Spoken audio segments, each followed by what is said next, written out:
আসসালামু আলাইকুম প্রিয় দর্শক, আপনাদের সবাইকে অনেক প্রীতি ও শুভেচ্ছা জানাচ্ছি। আজ আমি তৈরি করে দেখাবো ভীষণ সহজ একটি বিরিয়ানি রেসিপি। তবে এই বিরিয়ানিটি খেতে অসম্ভব মজার হয় আর হাতের কাছে থাকা অল্প কিছু মশলাতেই তৈরি করা যাবে। বিরিয়ানি রান্না করার জন্য আমি এখানে হাফ কাপ পরিমাণ রেগুলার খাবারের তেল দিয়েছি আর এখানে হাফ কাপ দিয়ে দিলাম পেঁয়াজ কুচি। তেলে আমি প্রথমে পেঁয়াজ বেরেস্তা করে নিয়েছিলাম, তারপর দিয়ে দিচ্ছি 1 চা চামচ লং, 1 চা চামচ কালো গোলমরিচ, 5টা সাদা এলাচ, 2টা বড় এলাচ, অর্ধেক দিয়েছি স্টার অ্যানিস, 2 টুকরা দারচিনি, 1টা তেজপাতা। তারপর এখানে 10টার মতো কাঁচামরিচ আমি মাঝখানে ভেঙে নিয়েছি, সেটা দিয়ে দিলাম। তারপর দিয়ে দিচ্ছি হাফ টেবিল চামচ আদা বাটা, হাফ টেবিল চামচ রসুন বাটা দিয়ে তারপর একটু নেড়ে নিচ্ছি। 1 চা চামচ ধনিয়ার গুঁড়া, 1 চা চামচ জিরার গুঁড়া আর 1 চা চামচ দিয়ে দিচ্ছি গরম মশলার গুঁড়া, হাফ চা চামচ দিয়ে দিচ্ছি কালো গোলমরিচের গুঁড়া, লবণ দিয়ে দিলাম 1 চা চামচ। এখানে আমি শাহি গরম মশলার গুঁড়াটা দিয়েছি, ডেসক্রিপশন বক্সে লিংক দিয়ে রাখবো, আপনারা দেখে নেবেন। তারপর আমি রেগুলার কাট করে নেওয়া গরুর মাংস দিয়ে দিলাম 1 কেজি পরিমাণ। মাংসটা দিয়ে আমি নেড়ে নিচ্ছি। নেড়ে নিয়ে এখানে আমি হাফ কাপ পানি দিয়ে দিব আর দিয়ে দিচ্ছি হাফ কাপ পরিমাণ টক দই দিয়ে আমি আবারও খুব ভালো করে নেড়ে নিব। নেড়ে নিয়ে ঢাকনা দিয়ে ঢেকে এটাকে রান্না করব 20 থেকে 25 মিনিটের মতো, যতক্ষণ না মাংসটা সিদ্ধ হয়। আমি মাঝে মাঝে নেড়ে নেব। আমি ঢাকনা দিয়ে ঢেকে নিচ্ছি। এই সময় চুলার আঁচটা একদম মিডিয়াম করে রেখেছিলাম। 20 মিনিট পর আমি ঢাকনা খুলে দেখাচ্ছি, এমনটা হয়েছে। আমি আবারও নেড়ে নিচ্ছি, খুব ভালো করে নেড়ে চেড়ে পানিটা শুকানো পর্যন্ত অপেক্ষা করব। এবার আমি আবারও ঢাকনা খুলে দেখতে পাচ্ছি পানিটা শুকিয়ে গিয়েছে আর মাংসের উপরে তেল উঠে এসেছে। আমি আবারও নেড়ে নিচ্ছি। নেড়ে ঢাকনা দিয়ে ঢেকে এটা আমি এক সাইডে রেখে দিচ্ছি। এটা হয়ে গিয়েছে। তারপর চুলায় আমি আরেকটা প্যান দিয়েছি আর এখানে আমি 2 টেবিল চামচ দিয়ে দিলাম রেগুলার খাবারের তেল আর দিয়ে দিচ্ছি হাফ কাপ পেঁয়াজ কুচি। এখানে ইচ্ছে করলে সরিষার তেলও দেওয়া যেতে পারে। তারপর এখানে 2 টুকরা দারচিনি, 3টা সাদা এলাচ আর 1টা তেজপাতা দিয়ে দিলাম।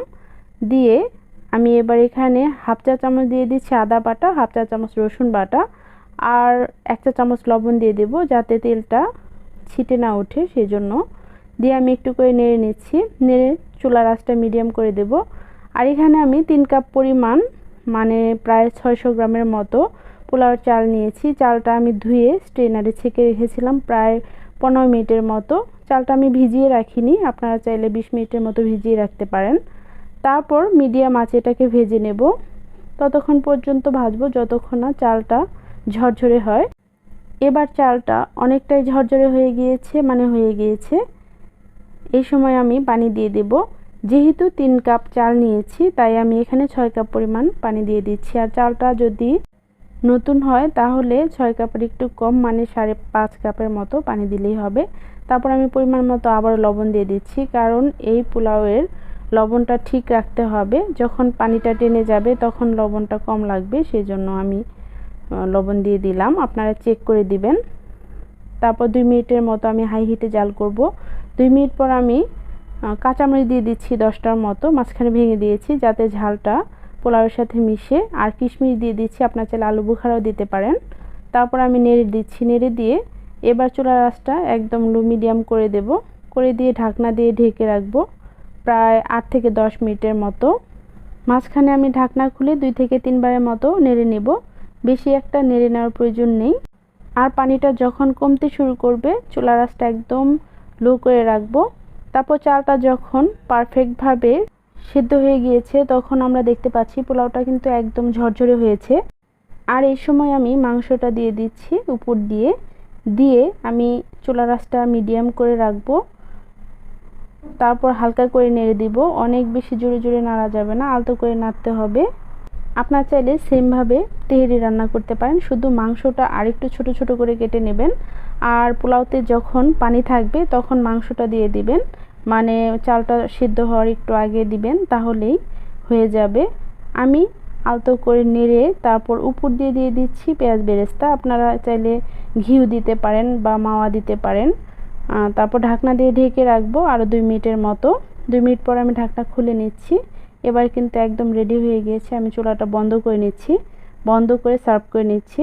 দেখলেন তো কত ঝটপট তৈরি হয়ে গেল ঘরোয়া মশলায় পারফেক্ট একটি বিরিয়ানির রেসিপি। আপনারা বাসায় যদি এইভাবে বিরিয়ানি রান্না করেন একবার খেলেই বুঝতে পারবেন এইভাবে বিরিয়ানি তৈরি করলে খেতে কতটা মজার হয়। আপনারা অবশ্যই বাসায় তৈরি করবেন। তৈরি করার পর কেমন লাগলো আমাকে জানাবেন।